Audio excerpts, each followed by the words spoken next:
Assalamualaikum warahmatullahi wabarakatuh. Nama saya Retno Pustiah.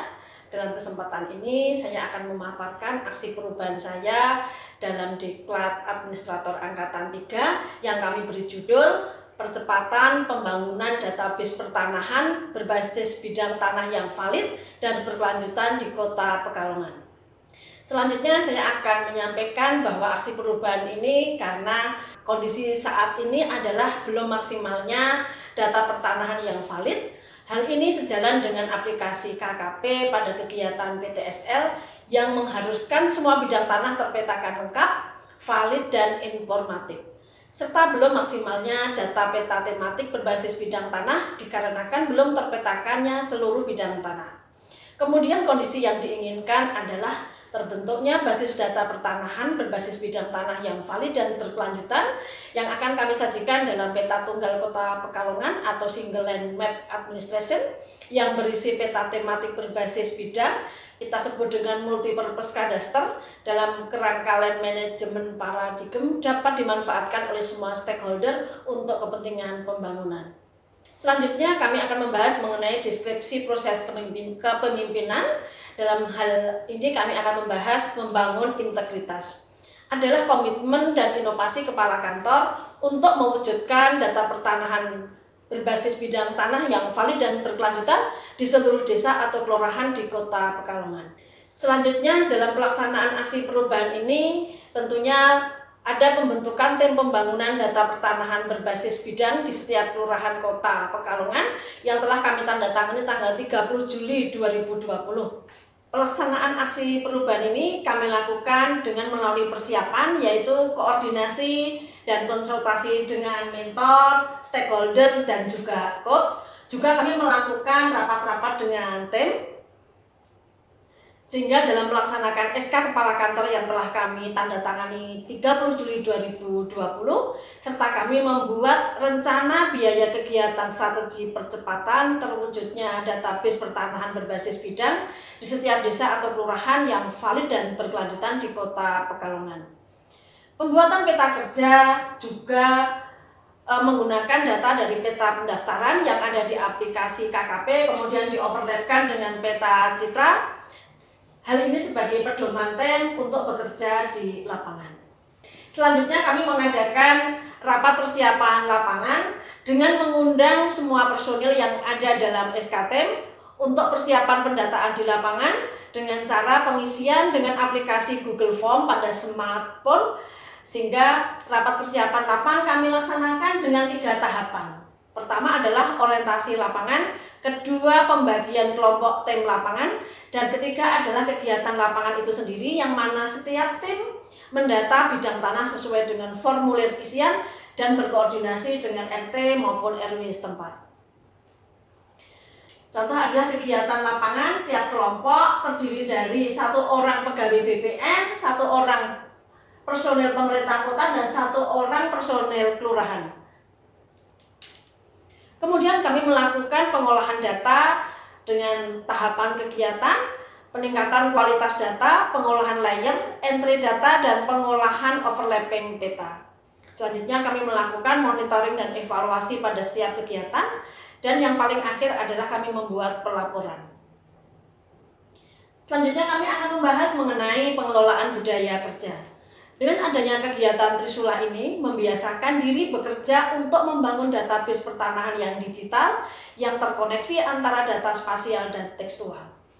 Kondisi baru yang diharapkan dengan adanya kegiatan ini adalah tersedianya data digital pertanahan yang mendukung pelayanan pertanahan online dan sebagai penyedia data spasial untuk pembangunan di Kota Pekalongan. Selanjutnya kami akan membahas mengenai pengelolaan tim.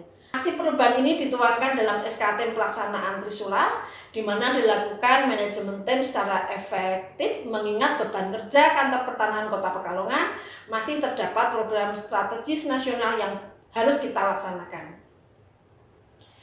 Selanjutnya kami membahas mengenai deskripsi hasil kepemimpinan, yaitu bahasan selanjutnya adalah capaian tahapan inovasi. Antara lain jangka pendek, jangka menengah, dan jangka panjang. Jangka pendek adalah dilakukan dalam kurun waktu selama off class 2 bulan yang meliputi persiapan, kemudian merumuskan usulan kegiatan pembangunan database pertanahan berbasis bidang, kemudian melakukan rapat persiapan lapangan, selanjutnya membuat peta kerja, dan selanjutnya adalah membuat layer dari data hasil lapangan, selanjutnya dikembangkan dengan penggabungan peta dan data hasil lapangan yang di-overlay dengan peta citra, kemudian dianalisa. Melaksanakan jangka menengah, yaitu kegiatan yang dilaksanakan hingga tahun anggaran sampai bulan Desember.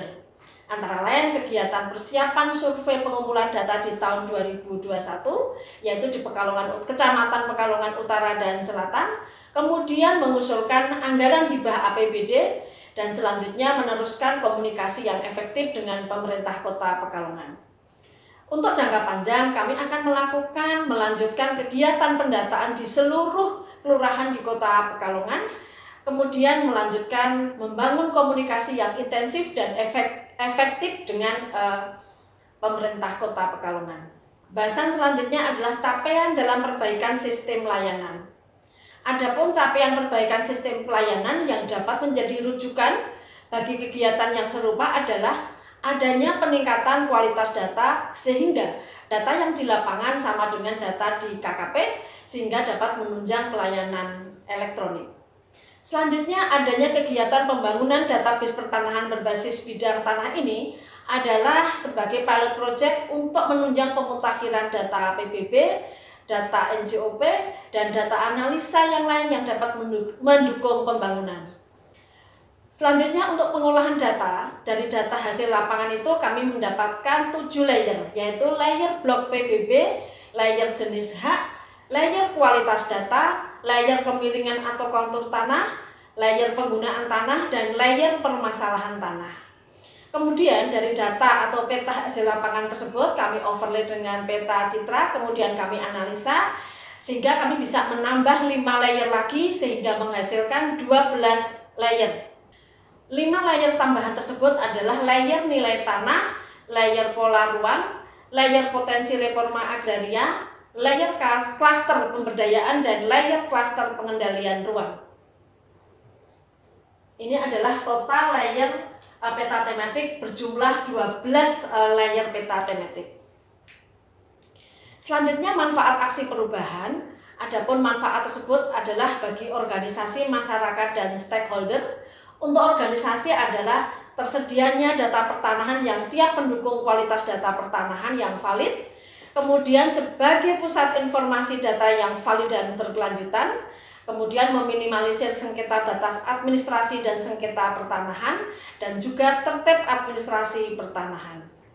Manfaatnya untuk masyarakat adalah antara lain memudahkan investor berinvestasi, kemudian kepastian hukum hak atas tanah bagi pemegang haknya, dan dengan aplikasi Sentuh Tanahku, masyarakat dapat melihat posisi bidang tanahnya.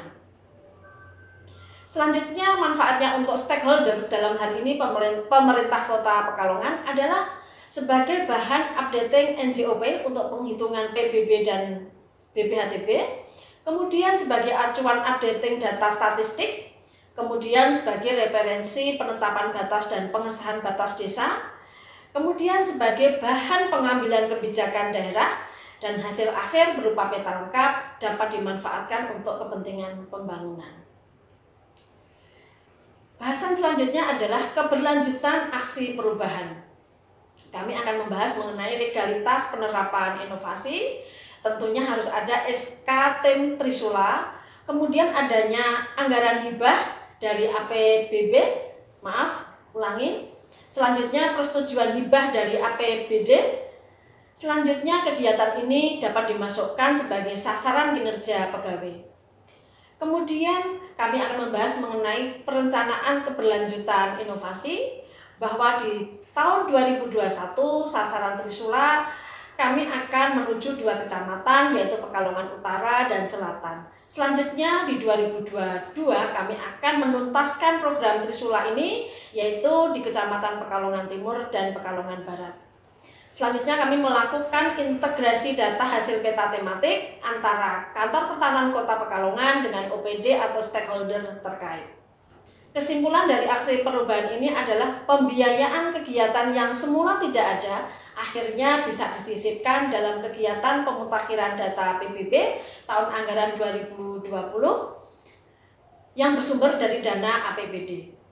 Kemudian kami bisa membangun komunikasi yang efektif, kemudian membangun komitmen yang efektif, kemudian manajemen resiko juga sangat penting dalam aksi perubahan ini, terutama karena masalah pandemik COVID-19. Selanjutnya kami merekomendasikan bahwa agar kegiatan ini bisa dibiayai dengan APBD, maka harus masuk pembahasan dengan DPRD. Kemudian untuk menghindari kesalahan penganggaran, perlu dilakukan besaran keluaran yang sama. Tentunya perlunya sarana dan prasarana yang dapat mendukung untuk pengolahan data spasial dan analisa statistik dalam pemrosesan data. Kemudian untuk manfaat hasil Trisula diperlukan standar data untuk memudahkan komunikasi dengan OPD. Dan untuk pelayanan derivatif diperlukan database bidang tanah yang valid dan berkelanjutan. Dan selanjutnya kami sajikan video tentang pengolahan data dan pengambilan data survei di lapangan.